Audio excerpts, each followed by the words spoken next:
do Infarmed sobre a revisão do enquadramento regulamentar das alterações da autorização de introdução no mercado.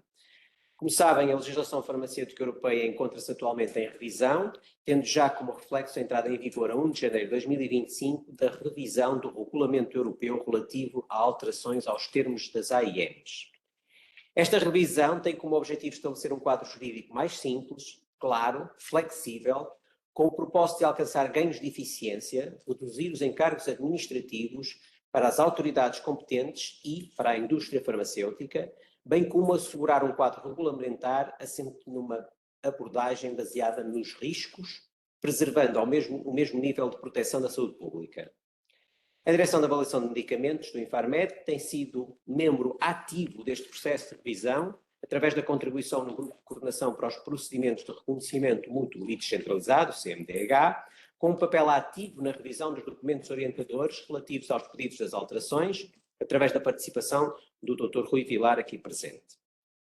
Nesta sessão iremos abordar aspectos práticos desta revisão, nomeadamente os relativos aos procedimentos das alterações 1A e de partilha de trabalho, work sharing, bem como apresentar, no final da apresentação, respostas às questões que já nos fizeram chegar. Contamos com a presença de mais de 500 participantes, pelo que solicitamos que as questões adicionais sejam remetidas por e-mail para a preparação do documento de perguntas e respostas que serão publicadas no site do Infarmed. Termino destacando e agradecendo o trabalho de elevada relevância que tem vindo a ser feito neste domínio pela equipa da DAM e fazendo uma referência muito especial pelo seu empenho e dedicação ao Dr. Rui Vilar e à Dra. Marta Marcelino, aqui presentes. A todos, uma boa sessão.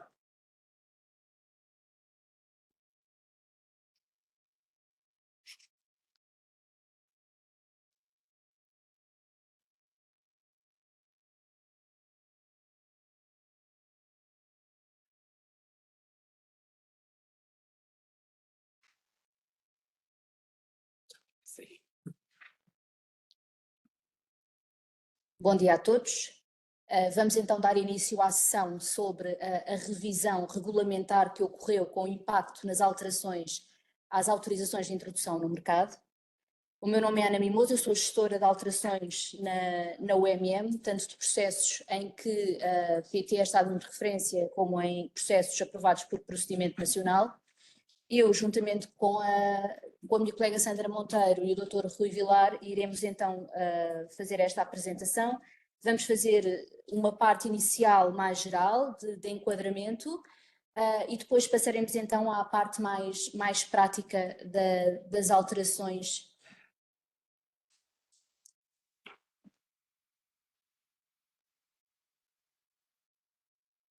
Passaremos então à parte mais prática. Não sei se já me conseguem ouvir, estamos a ver aqui algumas mensagens. Ok, podemos continuar então.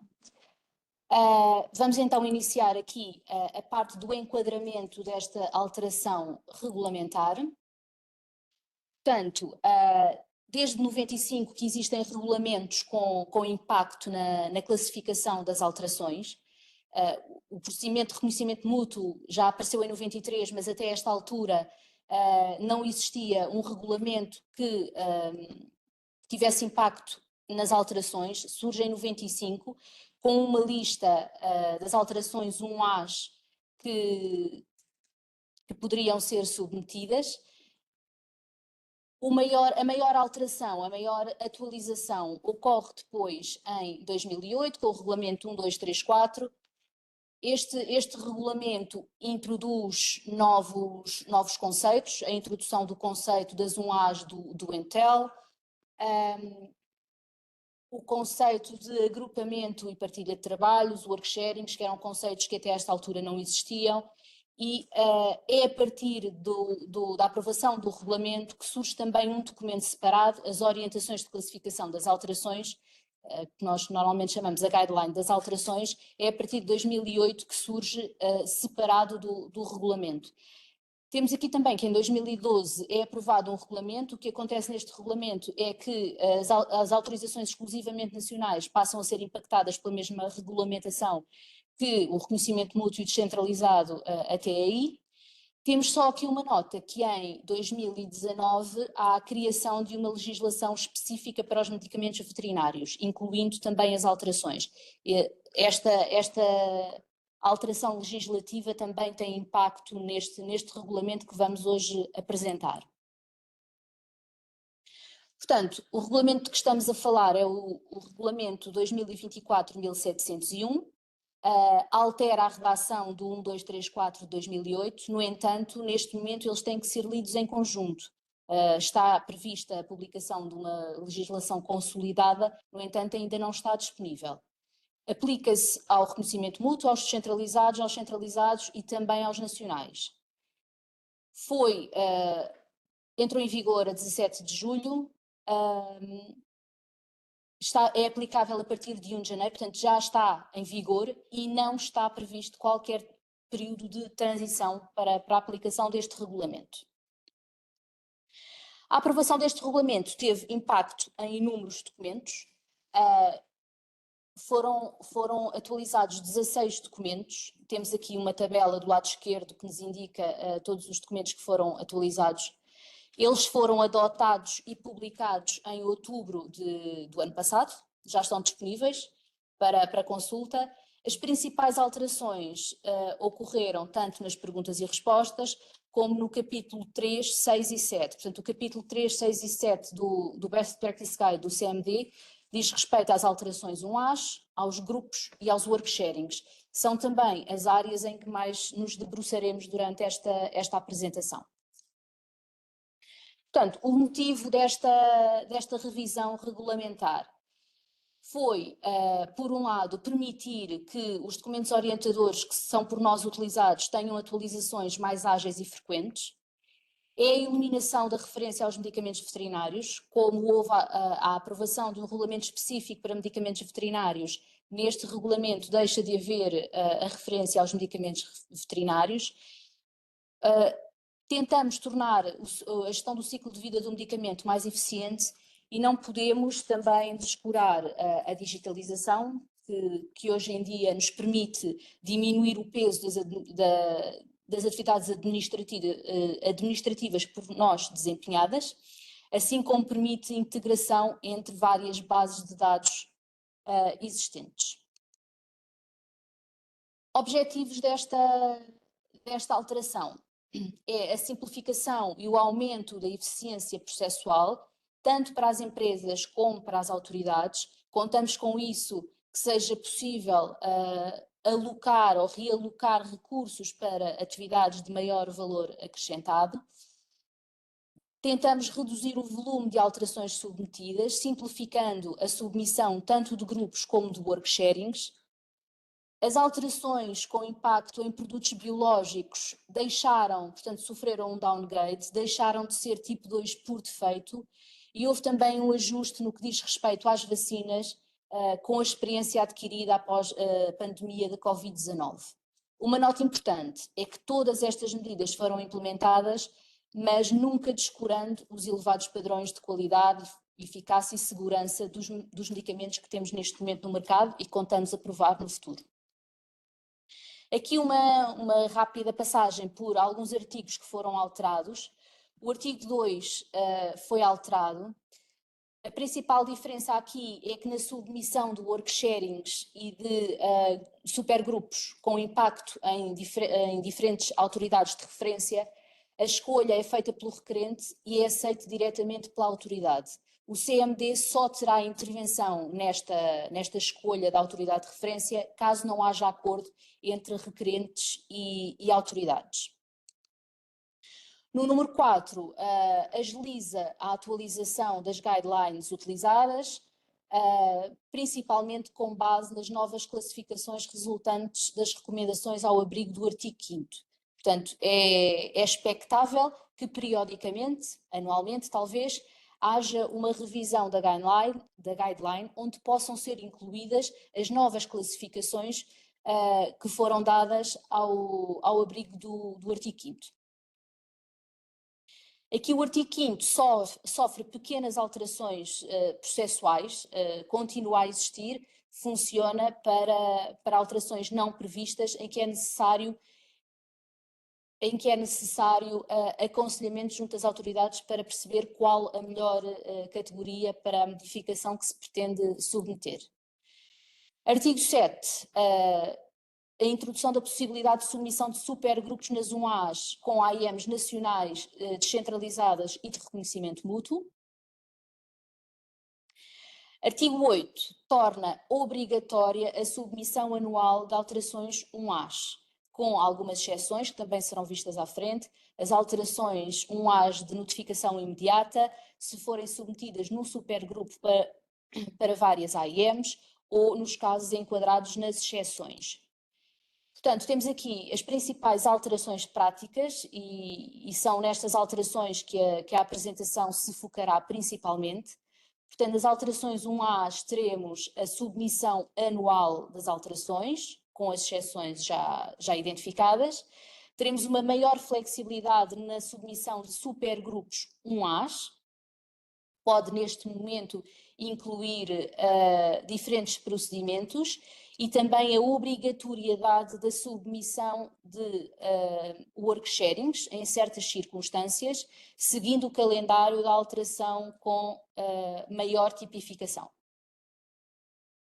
Aqui só uma nota que, à semelhança das alterações que têm ocorrido no regulamento, também a guideline das alterações se encontra a ser atualizada. Esta atualização iniciou-se em fim de 2023, temos aqui só indicação dos vários passos que foram dados durante o ano de 2024, conta-se, portanto já foi entregue a proposta final à Comissão Europeia, conta-se que durante o ano de 2025 seja adotada e publicada a versão final revista da guideline das alterações. Vamos então falar das alterações 1As e dos grupos de alterações. Portanto, temos aqui o panorama atual e o que acontece com a revisão regulamentar que entrou em vigor no início do ano. O titular poderia, até ao momento, escolher se as submissões seriam individuais ou agrupadas e, portanto, a submissão do relatório anual era voluntário, não era obrigatório. O que passa a acontecer com esta revisão regulamentar é que a submissão anual por cada AIM das alterações 1As passa a ser obrigatório e deve ser feito até 12 meses após a data de implementação da alteração mais antiga incluída nesta submissão anual. Há um período que é considerado o período aceitável, que é 9 meses após a implementação da alteração mais antiga, até 12 meses.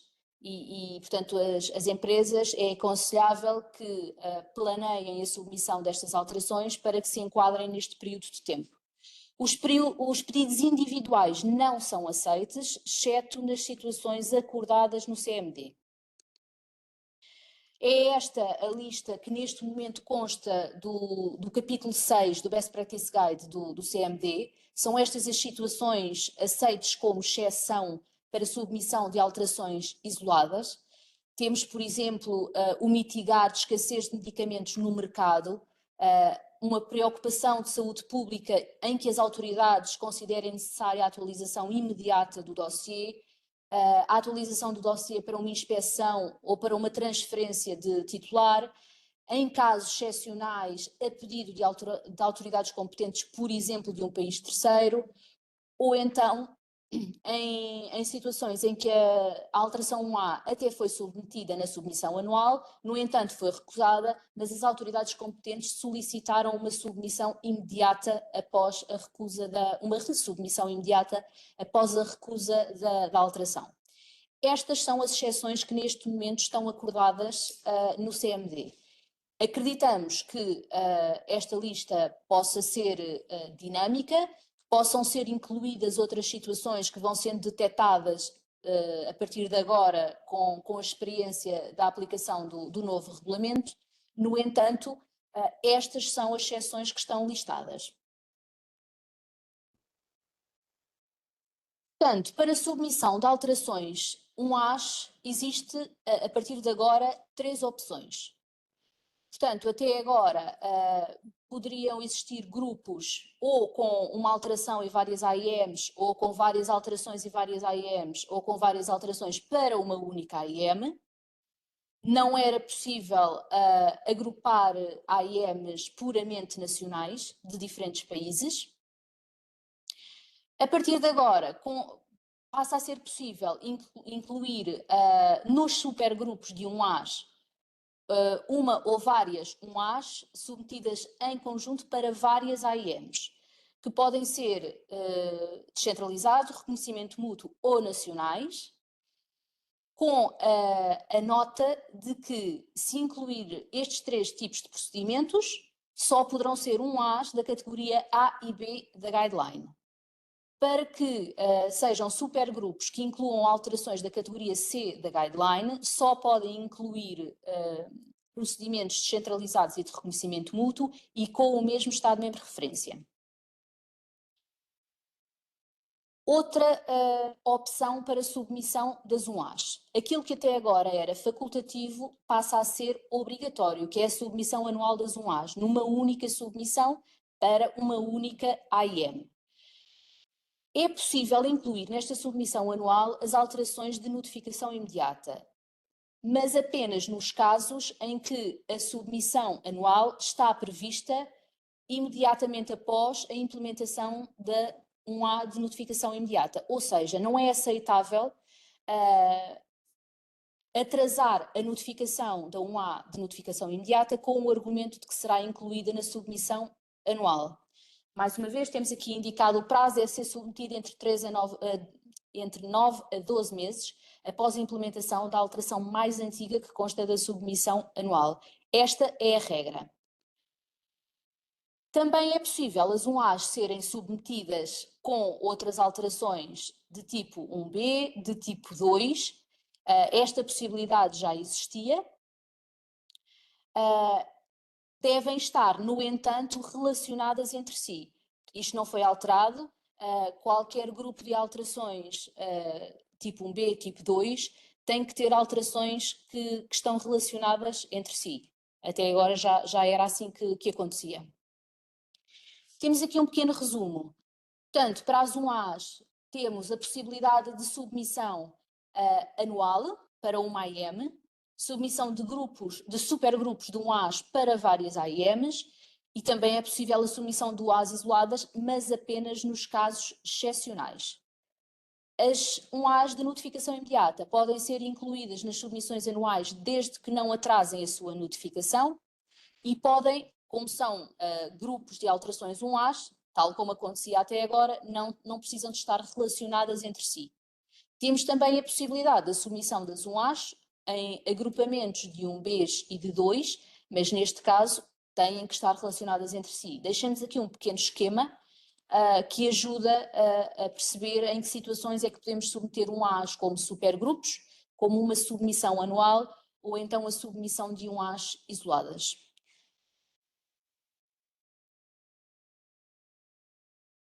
Vou passar então a palavra à minha colega Sandra Monteiro, que falará agora do procedimento de worksharing. Bom dia a todos, o meu nome é Sandra Monteiro e eu sou também gestora de processos de alteração na DAM. E vou então começar por falar do procedimento worksharing e o que foi alterado com esta revisão. Como a minha colega já disse, o regulamento legado alterou o regulamento das alterações. No que diz respeito ao worksharing, o artigo que foi revisto foi o artigo 20. Esta revisão legislativa fez com que fosse necessário rever documentação, como a minha colega já disse, e no que diz respeito ao worksharing foi revisto as questões frequentes relativas aos worksharings, o formulário eletrónico e o capítulo que se trata.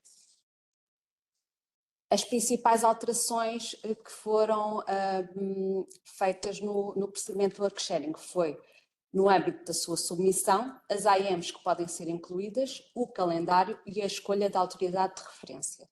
Vou ainda referir outras informações importantes relativas ao worksharing que não foram revistas nesta revisão legislativa.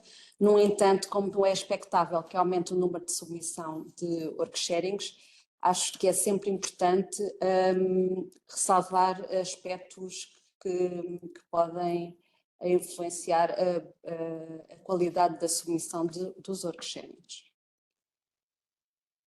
Começando então pela submissão, a submissão do worksharing passa a ser obrigatória quando a mesma alteração tipo 1B, 2 ou o mesmo grupo de alterações, cuja alteração maior é 1B ou tipo 2, se aplica a mais do que uma AM do mesmo titular. Neste sentido, o formulário eletrónico foi atualizado de forma a que o titular declare no formulário se o pedido de alteração ao grupo de alterações 1B e tipo 2 que está a submeter se aplica ou não a outras AMs.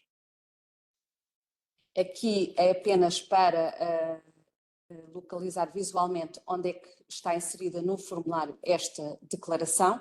Temos aqui assinalado na caixa laranja a declaração de que eu estava a falar, que foi agora introduzida nesta revisão do formulário. Aqui é o formulário ainda por validar, onde podemos ver que a declaração, antes de ser preenchida, apresenta 2 campos, ou seja, 2 opções de escolha. Na primeira opção, o titular, ao escolher o não, ou seja, que o grupo de alterações ou a alteração 1B ou tipo 2 que está a submeter não se aplica a outros medicamentos do mesmo titular, quando valida o formulário, a declaração fica ticada, ou seja, assume que não existem alterações paralelas iguais de outras AMs. Qual é o impacto disto? É que se estivermos a falar do formulário de um worksharing, aqui conseguimos perceber que o pedido cumpre o requisito de submissão obrigatória para todas as AMs do mesmo titular.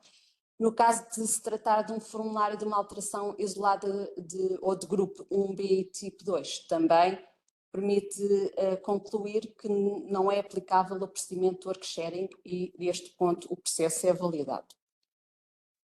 Na outra opção é quando o titular seleciona que sim, ou seja, que tem pedidos similares para outra AM do mesmo titular, e aqui é solicitado o preenchimento de várias informações. Está aqui exemplificado o tipo de informação que é pedida e o seu preenchimento, e aqui o impacto é diferente, ou seja, se perante esta informação, e como veem a condição não é ticada, apenas aparece sem estar ticada a declaração e aparece a informação que foi inserida após validação, e aqui o impacto é diferente, ou seja, se estivermos a falar de um formulário do worksharing, conseguimos perceber que o worksharing não inclui todas as AMs do mesmo titular, e aí será solicitado ao titular a inclusão das AMs em falta.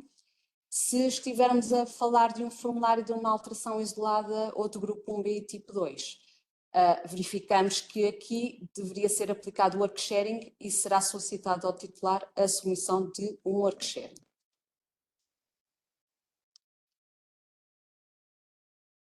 Ainda dando alguns exemplos para perceber melhor como é que se processa esta submissão obrigatória. Temos aqui, por exemplo, este exemplo em que o titular tem um medicamento aprovado nacionalmente em 4 Estados-membros, com diferentes cadeias de fabrico, e o titular pretende submeter uma alteração B para introduzir um novo fabricante a granel nos 4 Estados-membros. Aqui não há grandes dúvidas, o worksharing vai envolver, é da submissão obrigatória, lá está nos 4 Estados-membros, e o titular assinala não no formulário e a condição é aplicável neste caso.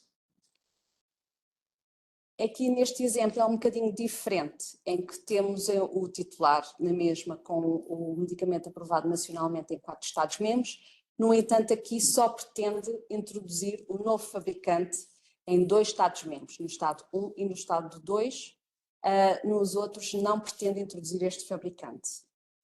Neste caso então, o titular tem que submeter o worksharing apenas para os Estados-membros 1 e 2, e assinala na mesma a condição em que a declaração em como não existe a mesma alteração para outras AMs. Isto porquê? Porque o titular é responsável por avaliar e confirmar que todas as AMs abrangidas pelas alterações estão incluídas no worksharing, e neste caso esta afirmação é verdade, que ele realmente só quer que a alteração seja introduzida para 2 Estados-membros, apesar de ter 4 Estados-membros com esta AM aprovada. Passando agora para o outro ponto que foi modificado com a legislação, é relativo às AMs que podem ser incluídas em work sharing. Já anteriormente era possível AMs do mesmo titular serem agrupadas em work sharing, desde que fossem DCP, MRP e puramente nacional, sendo possível vários agrupamentos, várias AMs DCP e MRP, várias AMs de descentralizado reconhecimento mútuo e puramente nacionais e várias AMs puramente nacionais de mais do que um Estado-membro. Nesta revisão introduz a possibilidade de fazer work sharings de AMs diferentes titulares em mais do que um Estado-membro. No entanto, estes casos têm que ser justificados e acordados pelas autoridades e pela EMA.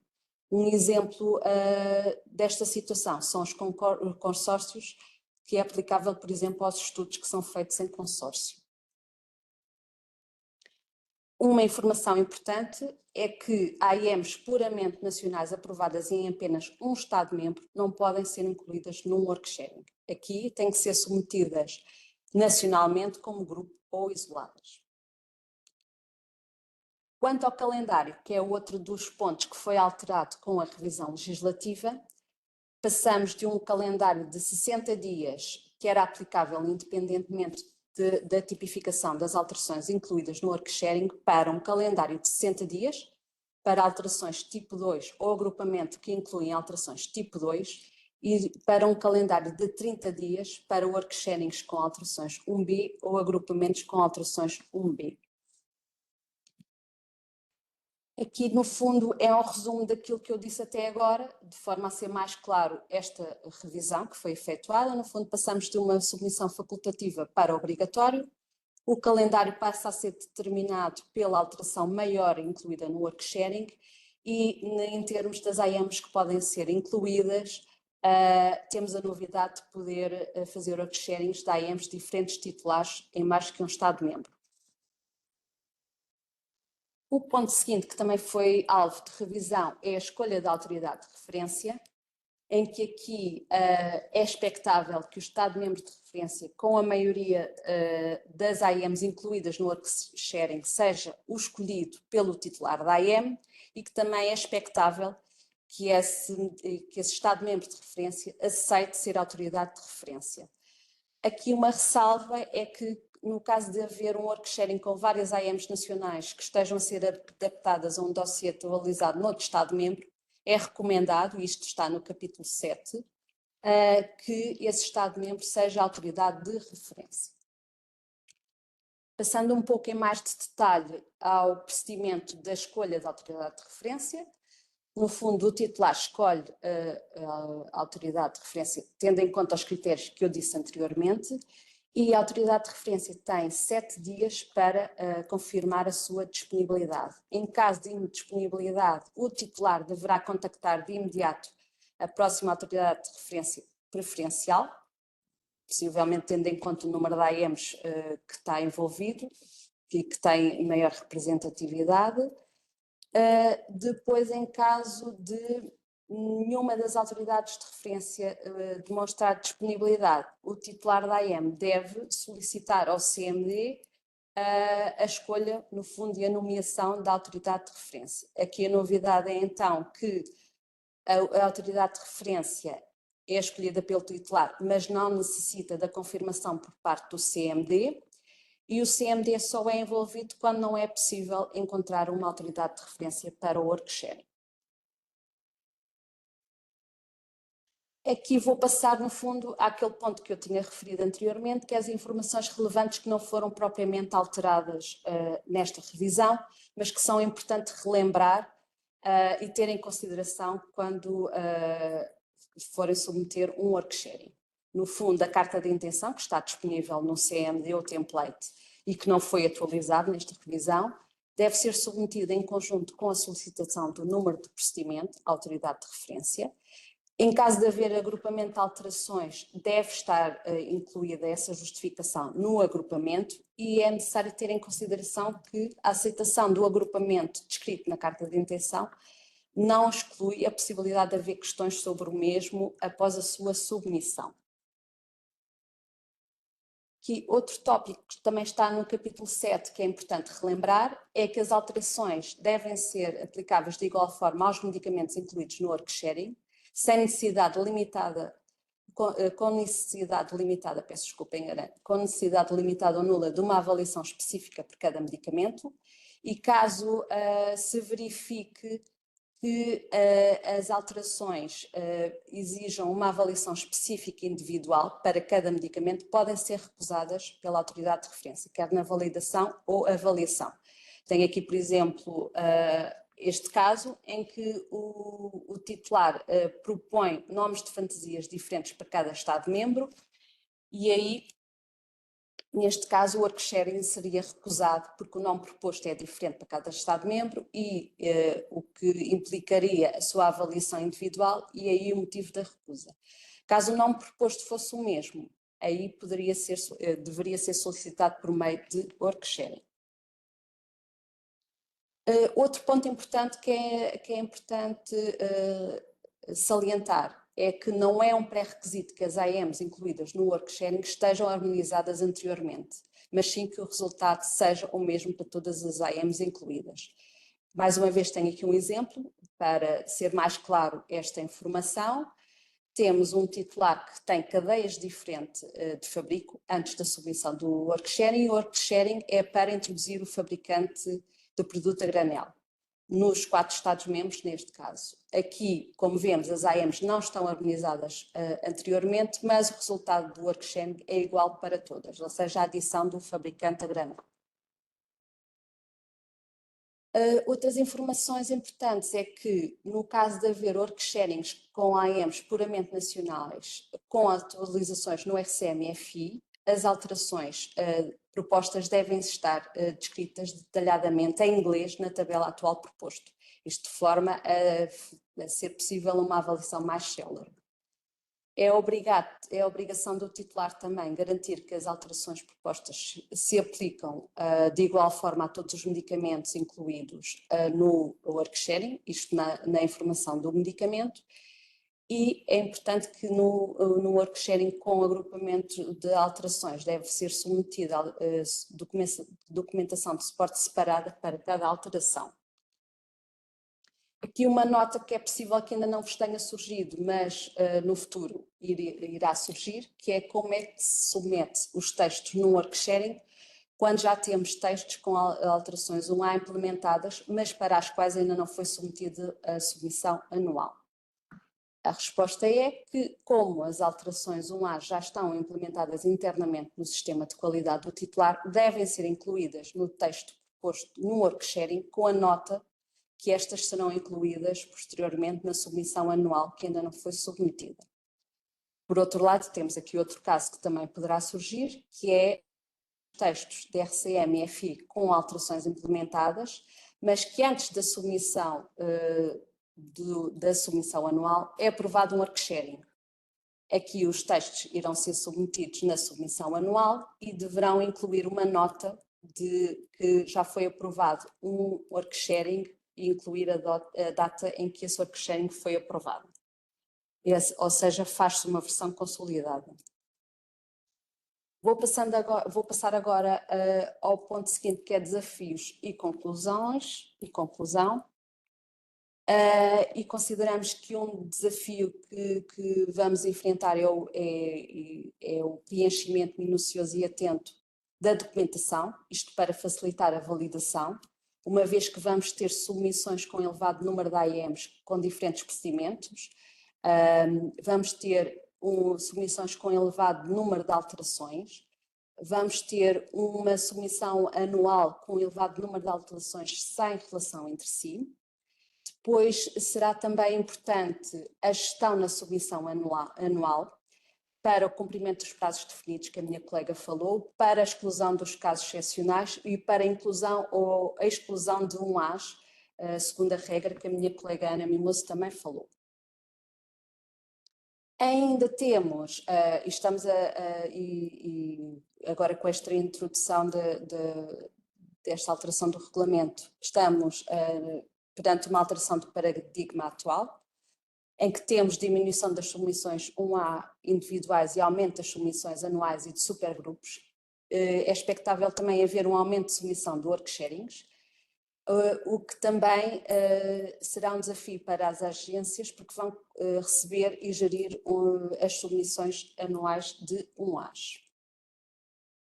Ou seja, será um desafio e também é importante o maior planeamento da estratégia de submissão, no fundo para a escolha de qual a submissão mais adequada, tendo em consideração a obrigatoriedade, por exemplo, da submissão anual versus supergrupo, do work sharing versus alterações 1B e tipo 2 isoladas ou em grupos, e nomeadamente para os work sharings, para a inclusão de todas as AMs e de todos os Estados-membros que devem estar incluídos no work sharing, e também para a escolha da autoridade de referência.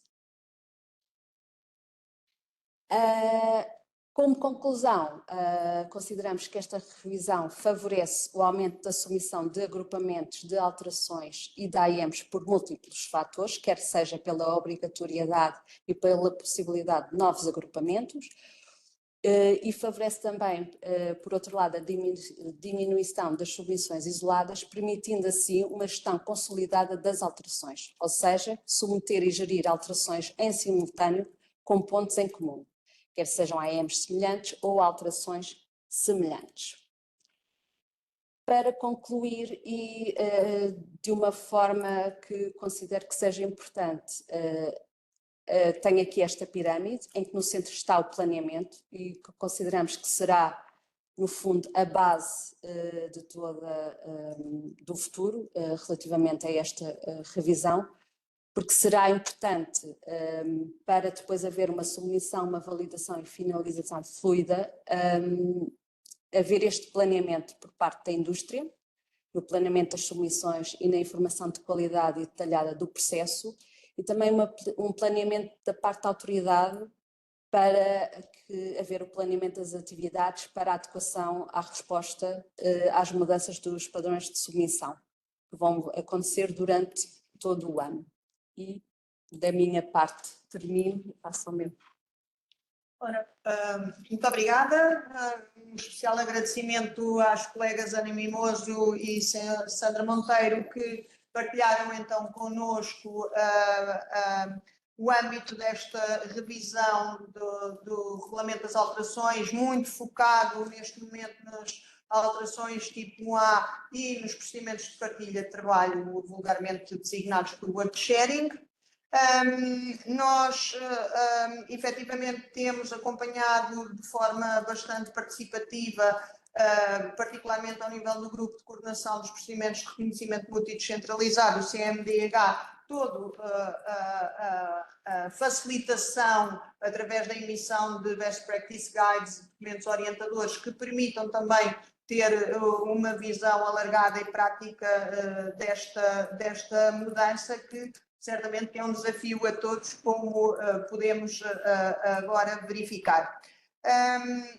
Nós convidámos a apresentação de perguntas para que pudéssemos agora, no momento seguinte,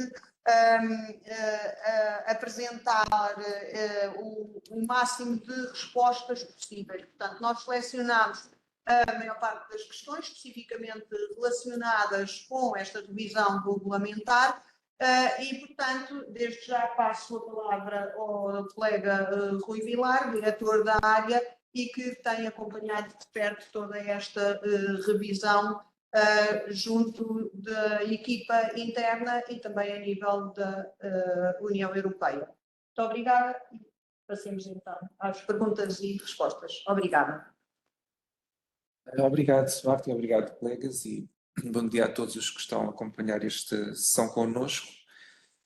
A primeira pergunta, começamos com uma questão sobre o que é que se passa, o que é que sucede às alterações tipo 1A tenham sido implementadas ainda em 2024, mas que não tenham sido submetidas, se lhes vai ser aplicado o novo regulamento ou o antigo regulamento.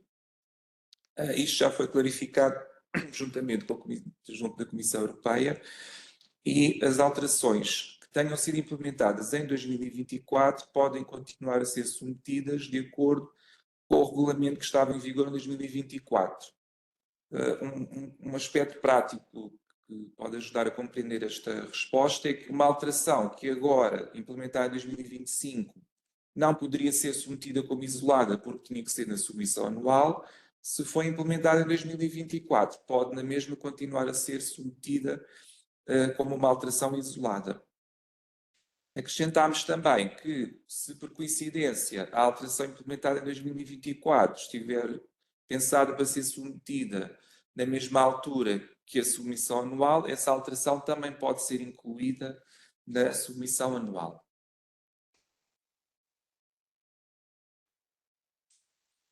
A segunda questão é sobre a aplicação do regulamento, se aplica a partir de 1 de janeiro de 2025, se existe retroatividade na aplicação do regulamento, se não existir, qual é a data a partir da qual se pode efetuar a submissão dos relatórios anuais. E realmente não há retroatividade na aplicação do regulamento. Como vimos na questão anterior, as alterações que foram implementadas em 2024 podem continuar a ser submetidas de acordo com as regras que existiram até 2024. O que significa que a submissão do relatório anual aplica-se a todas as alterações com data de implementação a partir de 1 de janeiro de 2025. Como foi referido na apresentação, as submissões podem ser feitas no máximo até 12 meses após a data de implementação da alteração que foi implementada primeiramente, e não devem ser submetidas antes de 9 meses dessa mesma data. Portanto, é a data de implementação da alteração A mais antiga que determina o prazo para a submissão para a submissão anual, que deverá estar compreendida entre os 9 meses e no máximo até 12 meses a partir dessa data. Outra questão também que recebemos foi se continuaria a existir um mecanismo semelhante ao que existia para o artigo 5º, e sim, continua a existir, o artigo 5º continua a ser possível, pedir a classificação de alterações que não estão previstas na classificação da guideline. Como vimos, o que há é pequenas modificações ao procedimento para clarificar um bocadinho melhor a forma como este procedimento do artigo 5º depois funciona na prática.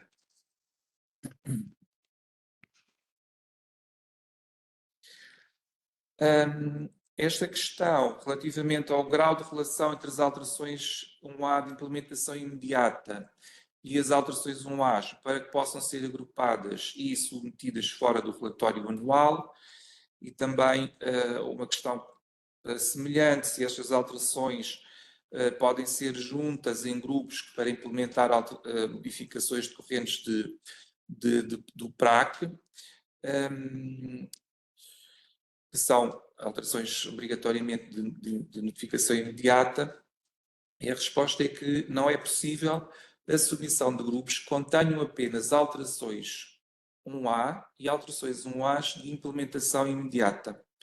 Ou seja, as alterações 1A que não sejam notificação imediata têm que ser incluídas obrigatoriamente ou na submissão anual ou num supergrupo, ou também é possível incluí-las num grupo de alterações tipo 1B ou num grupo de alterações tipo 2.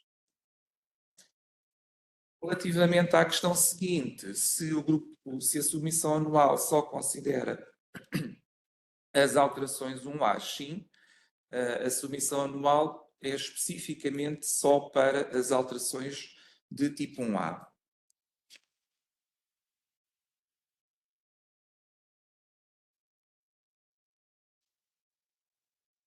Sobre a submissão em ACTD, se o relatório anual deverá corresponder a uma sequência ACTD.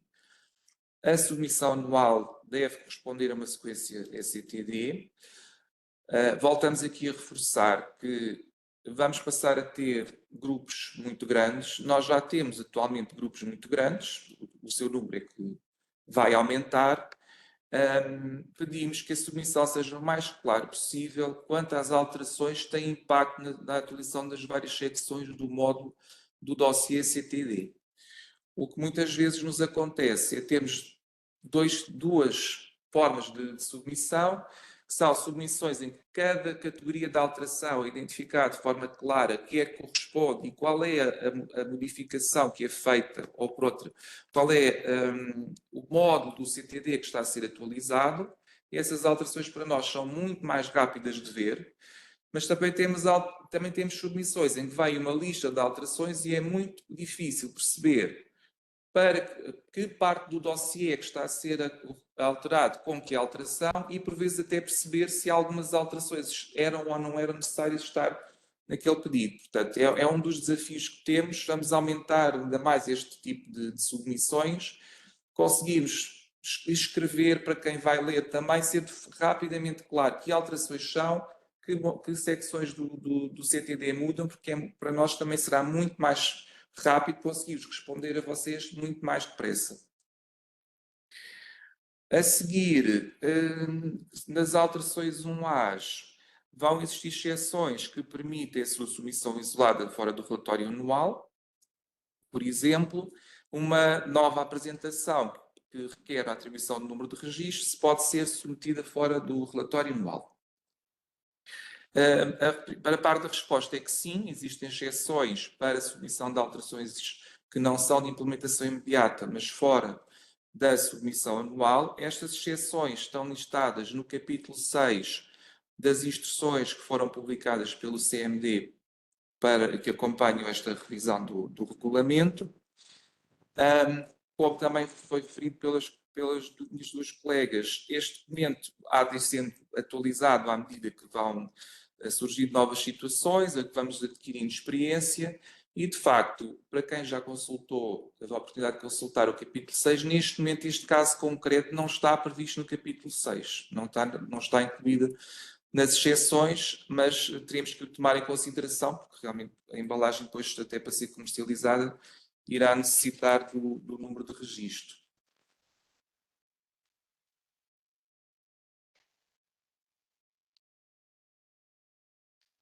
A seguir, como se aplica a obrigatoriedade da submissão anual, eu gostava só aqui de partilhar convosco, nós mudámos um bocadinho a terminologia, nós já não usamos o termo relatório anual, embora seja esse que existia, porque o regulamento também mudou de nome. Por isso é que eu, embora esteja no relatório anual, eu vou dizendo submissão anual, mas por vezes ainda pode escapar um bocadinho para o que estava mais habituado. Portanto, como se aplica a obrigatoriedade da submissão anual se alguma das alterações ultrapassar os 12 meses após a implementação? E depois a questão que tem aqui duas opções, se não deve ser incluída no relatório anual e depois ser submetida isoladamente como tipo 1B. Uma segunda questão semelhante também recebemos, é no caso do relatório anual ser submetido com alguma alteração com mais de 12 meses de implementação, se essa alteração será parcialmente invalidada ou se vai invalidar a submissão anual.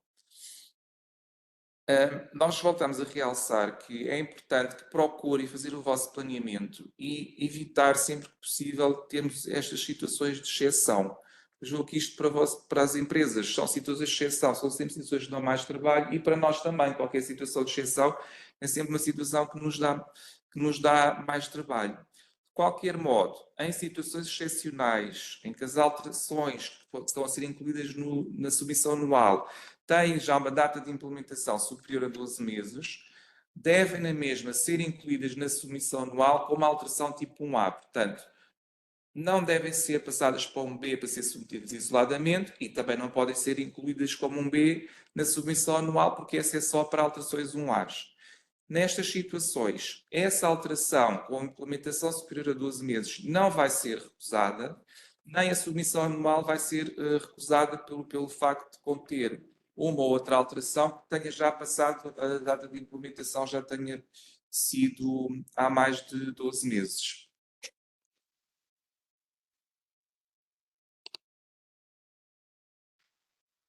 Depois, ainda sobre a submissão anual, agora especificamente sobre AIMs que são aprovadas pelo procedimento nacional, se será aplicável a metodologia de aprovação tipo 1A ao relatório como um todo, ou só alteração.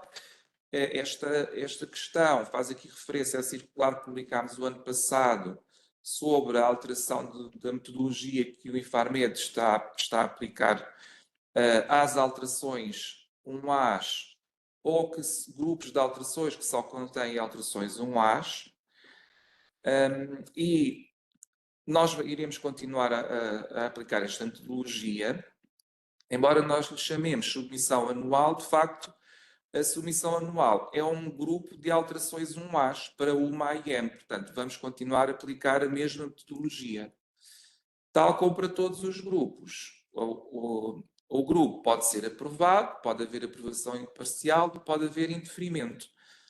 De qualquer modo, o procedimento que temos em vigor desde a publicação desta circular e que estamos a aplicar, volto a dizer, às alterações 1As ou grupos que só contêm alterações 1As, também vai ser aplicado à submissão anual, que constitui, na verdade, um grupo 1A para uma AIM.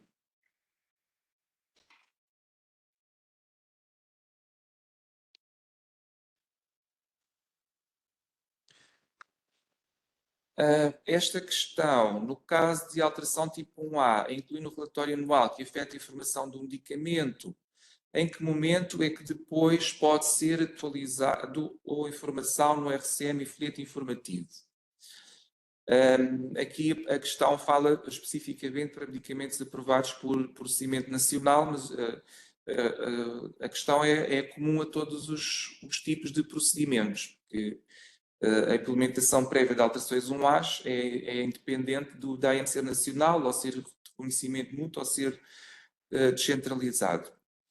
Depois, pergunta-se, na data de implementação da alteração em causa, ou seja, que será antes da submissão do relatório anual, ou que se terá que aguardar pela aprovação da submissão anual por parte do Infarmed. E esta questão acrescenta também em que momento é que será atualizado o Infarmed.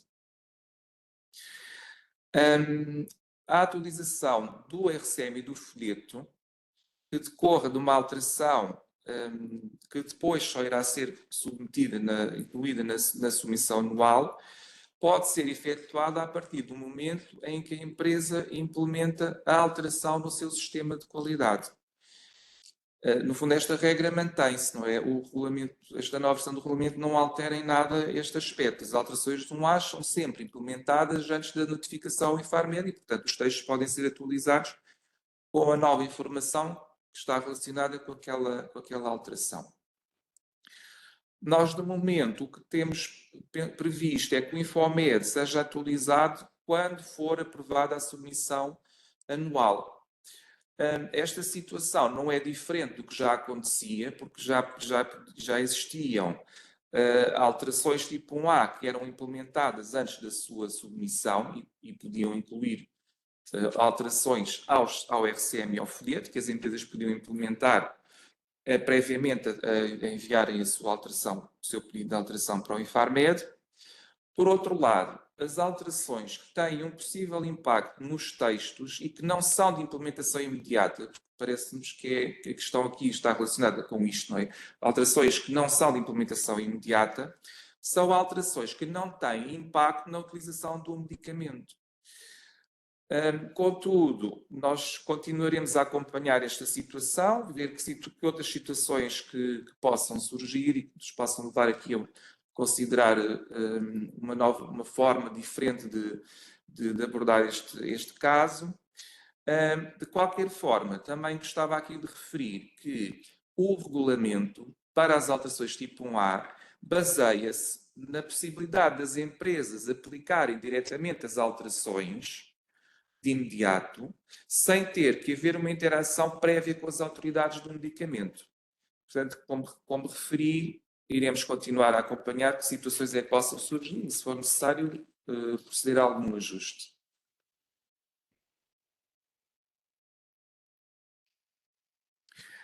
Agora, uma questão sobre o que acontece se uma alteração for submetida isoladamente sem a justificação que está prevista, se é indeferida e se depois deve ser submetida de outra forma.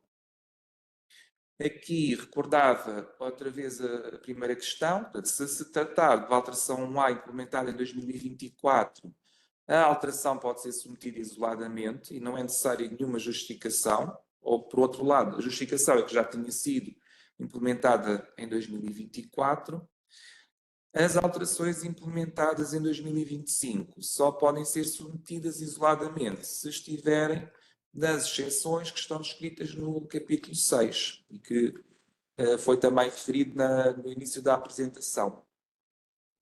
Mais uma vez, pedimos que procurem cumprir o que está no regulamento, considerar a informação que é disponibilizada e foi utilizada pelos documentos do CMD, para minimizarmos que estas situações aconteçam e será mais fácil para nós também conseguirmos dar uma melhor resposta aos pedidos que nos fazem. Também aproveitávamos aqui para referir, uma vez que estamos aqui a falar de alterações isoladas e também já referi isto numa questão anterior, as alterações 1As podem ser incluídas na submissão anual, num supergrupo, num grupo de alterações tipo 1B ou num grupo de alterações tipo 2. Portanto, são estas as situações previstas. Fora disto, só a submissão individual, só nas exceções que estão previstas no capítulo 6 das instruções que foram publicadas pelo CMD.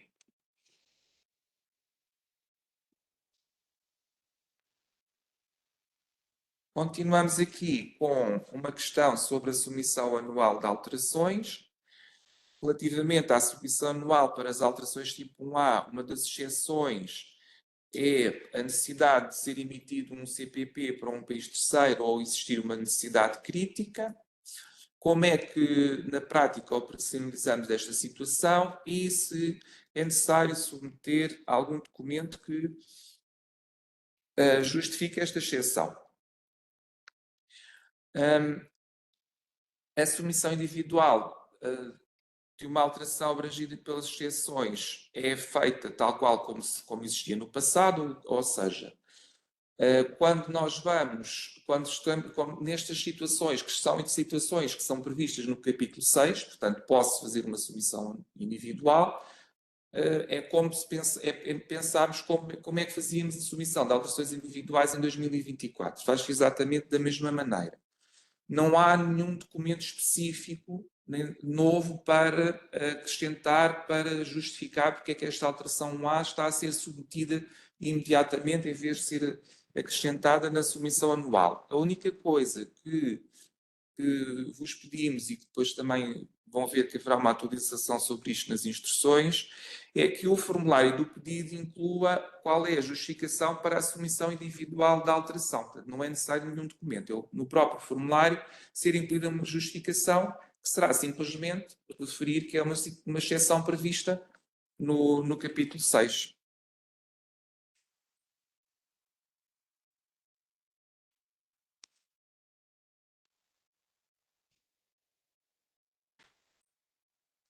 Esta questão está também relacionada com o agrupamento de alterações 1As de implementação imediata e alterações 1As que não têm implementação imediata. Portanto, segundo a nossa interpretação, as alterações de implementação imediata deverão continuar a ser submetidas imediatamente após a implementação, o que está correto, não tendo de ser agrupadas com as restantes alterações 1As. Contudo, por vezes, existem alterações 1As adjacentes e a questão é se se pode continuar a submeter as alterações 1As no mesmo grupo que as alterações 1As de implementação imediata, em vez de agrupar na submissão anual. Temos aqui um exemplo da apresentação de um CEP e, ao mesmo tempo, uma alteração A7 para remover um fabricante que já não era utilizado, por isso não vai poder apresentar uma declaração QP atualizada para o novo fabricante. E, como também já referi antes, As alterações 1As e 1As e Ns não podem ser submetidas em grupos. Elas podem, quanto muito, ser incluídas num supergrupo. Portanto, se for um supergrupo, se for um grupo de alterações tipo 1B ou se for um grupo de alterações tipo 2, elas podem ser juntas. Se não for esse o caso, se é só mesmo uma alteração 1A e uma alteração 1A e N, a alteração 1A de implementação imediata é submetida de imediato e depois a alteração A7 virá somente na submissão anual. O que faremos é, na submissão da alteração 1A de implementação imediata, que neste caso seria o CEP, basta colocar uma nota que uma alteração A7 já está implementada pela empresa e que depois irá ser incluída na submissão anual.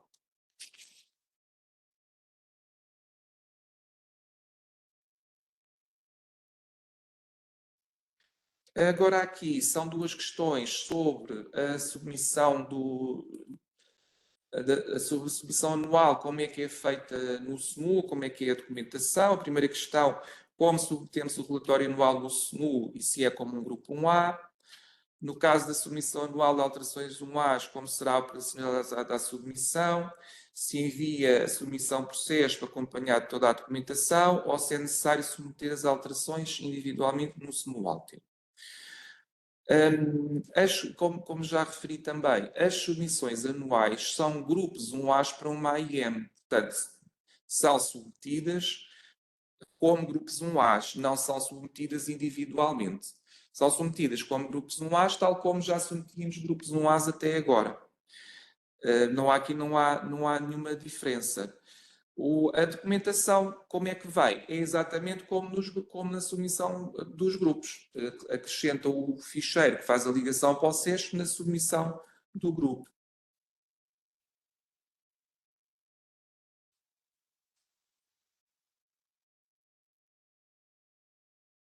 Passamos agora aqui para um conjunto de questões sobre os supergrupos.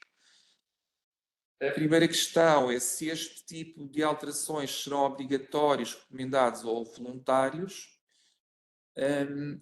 Os supergrupos não são obrigatórios. A única submissão que é obrigatória é a submissão anual. Portanto, os supergrupos são uma das opções possíveis para a submissão de alterações tipo 1A. Não é obrigatório que as alterações tipo 1A sejam incluídas em supergrupos. A questão seguinte, se um supergrupo de alterações tipo 1A pode ser submetido fora do relatório anual, sim, são duas submissões independentes, separadas. Uma submissão um tipo de submissão é o supergrupo, outro tipo de submissão é uma submissão anual. Portanto, os supergrupos são submissões independentes e diferentes da submissão anual. A seguir, se podem existir supergrupos que incluam apenas alterações tipo 1A de notificação imediata, neste caso, sim, os supergrupos podem incluir só alterações 1A de notificação imediata. Os supergrupos podem ter só alterações tipo 1A e N, só alterações 1A ou as duas.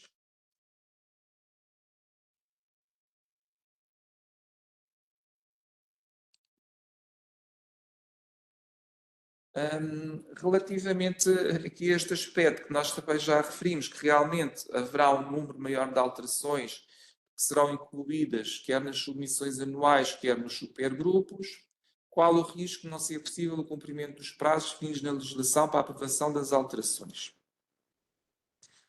O planeamento que fazemos é no sentido do cumprimento dos prazos pelo Infarmed. Estas submissões já existiam, portanto, nós já tínhamos supergrupos e já tínhamos work sharings e alguns deles bem grandes. Portanto, isto vai continuar a acontecer. O que esperamos, o que nos vamos deparar é que este número vai aumentar e, portanto, realmente é muito importante, e voltamos aqui a reforçar o que já tinha referido anteriormente, que os pedidos sejam identificados de uma forma muito clara, que categorias de alteração estão submetidas, o que é que cada categoria de alteração altera e o que é que corresponde a cada secção do CTD. Que isto permite-nos ver muito rapidamente os supergrupos e os workshares, mesmo quando têm alterações grandes. Por outro lado, e como referi há bocado numa questão, nós vamos continuar a aplicar o procedimento que temos em vigor para as alterações 1As nacionais. Também foi uma medida que implementámos no sentido de melhorar o cumprimento de prazos por parte do Infarmed. A questão seguinte também sobre supergrupos. No caso de supergrupos que incluam AMs nacionais de vários Estados-membros e em que os Estados-membros não discordem durante o processo, que medidas estão previstas para minorar o impacto na finalização ou na aprovação? Os supergrupos, como qualquer alteração que inclua mais de um Estado-membro, a decisão final é a mesma para todos os países e para todas as AIMs. Portanto, não há aqui uma diferença. Já existem supergrupos de reconhecimento mútuo descentralizado, também têm AIMs diferentes, não antevemos, pelo facto de incluir AIMs nacionais, que possa haver uma dificuldade no impacto na finalização ou aprovação dos supergrupos.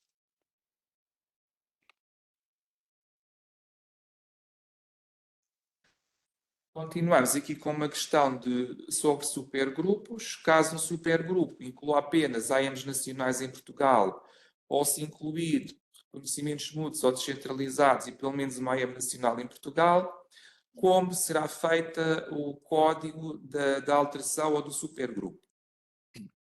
Uma segunda questão também semelhante, como se atribui uma numeração ao supergrupo, se este número tem que ser solicitado ao Infarmed, se aplica um template que está disponível também para o Infarmed e também para que e-mail podem ser feitos estes pedidos. Até aqui temos duas situações ligeiramente diferentes. No caso dos supergrupos que tenham pelo menos uma AIM por reconhecimento mútuo descentralizado ou AIMs nacionais aprovadas em mais do que um Estado-membro, ou Infarmed, se for escolhido para ser a autoridade de referência, e terá que atribuir um número ao supergrupo que tem o formato que já tem sido utilizado até aqui. Como é que se solicita este número? O CMD tem publicado um formulário para fazer um pedido de supergrupo, portanto, tem que se preencher este formulário e enviar para o e-mail, para o endereço de e-mail que está aqui descrito no slide. E identificando no assunto que se trata de um pedido para a atribuição do número para supergrupo. Pedimos aqui a vossa ajuda para de facto identificar de uma forma clara no assunto que se trata de um pedido para a atribuição do número de supergrupo. Nós teremos um prazo para responder e é frequente que não se perceba bem que aquele e-mail é para pedir um número de supergrupo e depois, só passado algum tempo, é que os colegas se apercebem e vão responder. Portanto, pelo menos no assunto, se puderem se escreverem de forma clara que se trata de um pedido para supergrupo, nós rapidamente encaminhamos para que vos seja atribuído o número de uma forma célere. Por outro lado, se só estão envolvidas AIMs pelo procedimento nacional, o que significa são AIMs que só estão aprovadas em Portugal, vamos fazer uma ligeira modificação na codificação que estamos a utilizar. O número mantém-se exatamente o mesmo número, a mesma codificação que utilizamos para os grupos, mas por os supergrupos agora adquirir uma maior dimensão e uma maior frequência, vamos alterar a sigla final e, em vez de GUE, vamos pôr em seguida de supergrupo. Também nos pareceu que seria importante referir aqui que o número individual para cada AIM nacional mantém a mesma estrutura. Portanto, as regras que temos nas nossas instituições nacionais para a atribuição do número individual não têm nenhuma alteração, continua a ser atribuído da mesma forma. Depois, qual o tempo estimado para a disponibilização ou atribuição dos números para os supergrupos? O prazo será de 7 dias. Portanto, este prazo está previsto no capítulo 6 das instruções que foram publicadas pelo CMD, onde refere que são 7 dias. E realmente é importante que consigamos identificar estes números do mais rápido possível, estes pedidos o mais rápido possível, também dar-lhes quase, se possível, de uma forma imediata o número que pretendem, e por isso volto a reforçar, para identificarem bem no assunto, para de forma imediata se consiga identificar que este e-mail é para atribuir um número para submissão de um supergrupo. Em seguida, se podemos agrupar os AIMs de reconhecimento mútuo descentralizado e AIMs nacionais no mesmo supergrupo. Depois faz aqui um excerto do que está nas instruções. E sim, portanto, podem ser no mesmo supergrupo, podem ser incluídas alterações de AIMs nacionais e alterações de reconhecimento mútuo descentralizado. Esta nova versão do regulamento introduziu esta possibilidade e, tal como referido pela minha colega Ana Mimoso, terem atenção que, sim, se as alterações forem da categoria A e B da guideline, se para além destas, ou se só incluir alterações da categoria C, todas as AIMs têm de ser de reconhecimento mútuo descentralizado e têm que ter todas o mesmo Estado-membro de referência.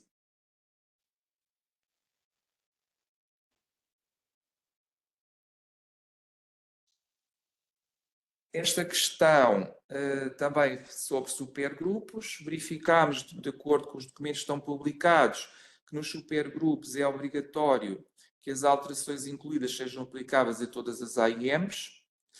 Pois dá aqui um exemplo do caso dos CEPs, que têm revisões diferentes e algumas revisões serão aplicadas a algumas AIMs, ou a adição de fabricantes de produto acabado, mas que não têm as mesmas funções e responsabilidades para todas as AIMs, se terão que submeter a alterações separadas.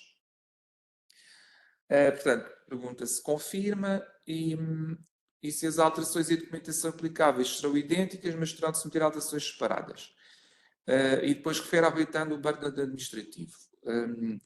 Nós aqui, o que podemos responder relativamente a esta questão é que isto é o que já se passa, ou seja, não há nenhuma modificação no que se refere às alterações que são incluídas num grupo ou um supergrupo. Um supergrupo é um grupo, portanto, mantém-se a obrigação de todas as alterações serem iguais para todas as AIMs que estão no grupo. E esta situação era o que já acontecia na versão anterior do regulamento e a nova versão do regulamento não altera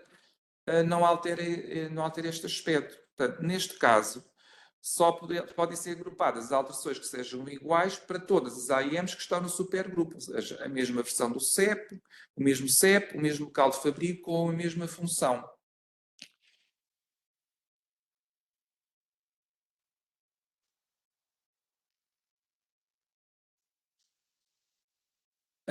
Agora, deixamos os supergrupos e passamos a algumas questões sobre os procedimentos de partilha de trabalho que nós mais comumente designamos por work sharing. Esta questão pergunta se o Infarmed está disponível para atuar como Estado-membro de referência e quais são os passos a seguir e os contactos para ser formalizada essa intenção.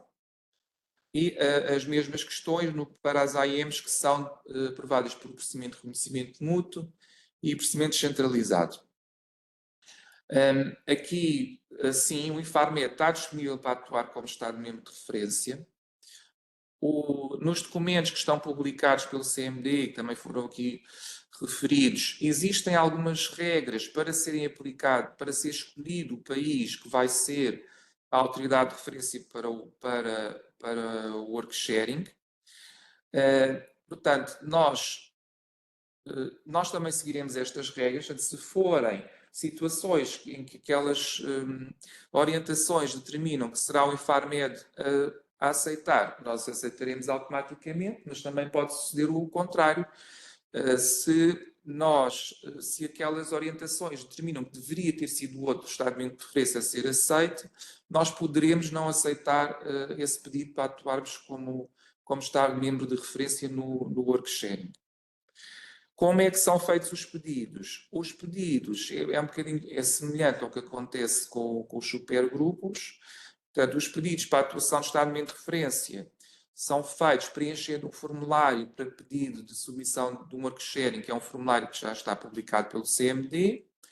envia-se para este e-mail que está referenciado aqui no slide, perdão, e depois identificar no assunto que se trata de um pedido para Portugal atuar como Estado de interferência num work sharing.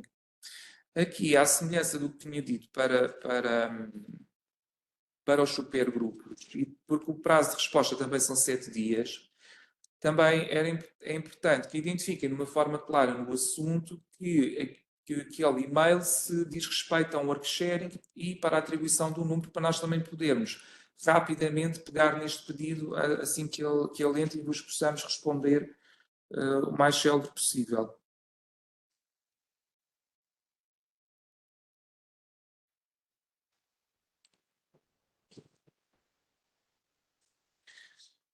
Uma questão agora de numeração, mas neste caso para os work sharings. A numeração do work sharing no reconhecimento mútuo centralizado será o PT XXX, portanto, o número que já conhecemos. E se no caso do work sharing nacional, se será o número baseado no formato que temos para os pedidos nacionais, seguido de uma numeração sequencial. Depois, sendo um work sharing de equipamentos nacionais com Portugal como autoridade de referência, se a numeração será a numeração que já é utilizada atualmente para os procedimentos de work sharing. Nesta questão, também dividimos isto em dois aspectos diferentes que têm que ser considerados. Também, como foi apresentado pela minha colega Sandra Monteiro, os work sharings não são aplicáveis a pedidos com AIMs aprovados somente no Estado-membro. Portanto, se o work sharing só tem, no caso português, se o potencial work sharing só tem AIMs que estão unicamente aprovadas em Portugal, não é um work sharing. São grupos e, portanto, seguem as regras de numeração dos grupos nacionais. O IFAMED não vai atribuir um número work sharing para este tipo de pedidos. Depois, para os work sharing que só têm AIMs nacionais, mas que são AIMs nacionais aprovados em diferentes Estados-membros, assim, nesse caso, sim, o número de processo tem que ser solicitado, da mesma forma como referi na resposta à questão anterior, e é utilizada a estrutura que é atualmente utilizada no reconhecimento multi-descentralizado e que também é feita referência a esta estrutura aqui na questão. Voltamos a reforçar que as regras para o número individual da alteração para as AIMs nacionais não têm nenhuma alteração. Essas regras continuam a ser exatamente as mesmas. Depois, uma questão sobre o que acontece com AIMs que não estão a ser comercializadas e que não há ainda uma previsão para o início de comercialização, se essa AIM pode ser excluída de um pedido do work sharing ou do supergrupo, no caso de alterações de qualidade ou administrativas, até que haja uma decisão sobre o lançamento do medicamento ou uma decisão final de que a AIM será revogada. Para responder a esta pergunta, pego também no aspecto que foi referido pela minha colega Sandra Monteiro na apresentação e que diz respeito ao facto de ser o titular da AIM que decide quais são as alterações de qualidade administrativa ou administrativas que se aplica a cada um dos seus dossiês da AIM. Portanto, quer nos work sharings, quer nos supergrupos, só são incluídas as AIMs para as quais as alterações serão aplicadas. Se eu tenho duas AIMs, uma não é comercializada, outra é comercializada, eu só tenho intenção posso ter só a intenção de submeter a alteração só para a AIM que tenho comercializada. Portanto, não sou obrigado a fazer um work sharing. Por outro lado, importa aqui também referir que o facto de uma alteração, o facto de uma AIM não ser comercializada não isenta a submissão de alterações obrigatórias e, portanto, se houver uma alteração de qualidade, por exemplo, que não seja tipo 1A, seja tipo B ou tipo 2, e que é uma alteração obrigatória, a AIM que não é comercializada tem que ser incluída obrigatoriamente no work sharing, para que sejam incluídas todas as AIMs do mesmo titular que são afetadas por aquela alteração. Este exemplo é também, esta questão é também um exemplo relacionado com a inclusão ou não de medicamentos no work sharing. O titular A tem o DCIX aprovado em duas AIMs por procedimento centralizado.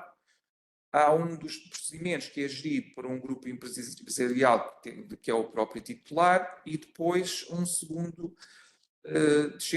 segunda AIM descentralizada que é gerido por um terceiro grupo empresarial e o titular A é o titular da AIM em Portugal.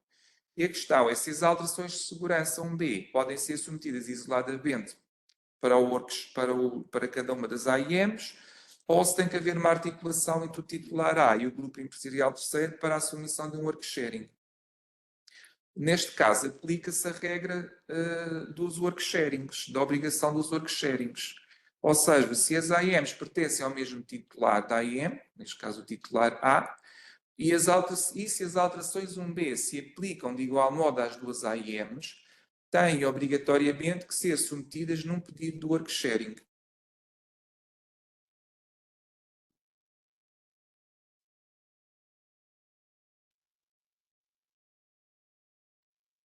Por último, chegámos à última questão que tínhamos preparada para partilhar hoje. Relativamente aos work sharings obrigatórios, como proceder quando as datas de implementação variam para cada produto a ser incluído no procedimento. O facto de existirem datas de implementação diferentes para cada medicamento não tem impacto no work sharing. O que se fará é que no pedido de work sharing pode ser identificado para cada medicamento qual é a respectiva data de implementação que se pretende. E chegamos assim ao fim das questões. Esperemos que tenham sido úteis. Agradecer ao Dr. Rui Vilar esta disponibilidade para ter partilhado connosco. Portanto, como eu referi, nós também gostaríamos de agradecer às associações, à Apifarma e à Equalmed, que partilharam connosco e ajudaram junto aos seus associados a recolher a maior parte destas questões. Fazer notar que nós contamos, por um lado, atualizar as instruções às empresas que temos disponíveis no nosso site, com alguma desta informação que partilhamos, e também fazer a publicação destas perguntas e respostas no nosso site. Estamos aqui a monitorizar os comentários que estão a chegar, agradecendo também a partilha que estão a dar e o feedback positivo relativamente à sessão. Dizer que contamos que, caso existam questões adicionais, pedimos também que nos façam chegar essas questões para que possamos ir incorporando as mesmas no nosso documento de perguntas e respostas, e talvez como mote final para o encerramento desta sessão, dizer que efetivamente contamos com todos, porque pretende-se com esta primeira revisão do regulamento das alterações conseguirmos aumentar a eficiência tanto pelo lado da autoridade em termos de evitarmos a duplicação de esforços em termos do processamento e avaliação das alterações que são submetidas, mas também pelo lado das próprias empresas, em que se pretende que evitem a duplicação de esforços na preparação das documentações e, portanto, nesta vertente, gostaríamos de dizer que é um esforço de todos no sentido de prepararmos bem as submissões que têm que ser feitas e do lado do Infarmed. Todas as medidas que temos implementadas desde o ano passado para automatizarmos algum tipo de procedimentos, mantêm-se, particularmente ao nível dos procedimentos nacionais, e que, portanto, contamos com este esforço coletivo para continuarmos a partilhar. Dizer que podem fazer chegar as questões a mim, portanto, marta.marcelina@infarmed.pt, ou ao Dr. Rui Vilar, portanto, rui.vilar@infarmed.pt. Contamos publicar tanto as apresentações como o vídeo desta sessão, porque nos parece que efetivamente poderá ser necessário rever algum dos pontos que foram hoje abordados. E desde já agradecer a todos também pela participação, que foi extremamente expressiva, e continuamos sempre aqui a fazer a nossa melhoria contínua. Contamos também convosco para tal. Muito obrigada e um bom resto de dia a todos.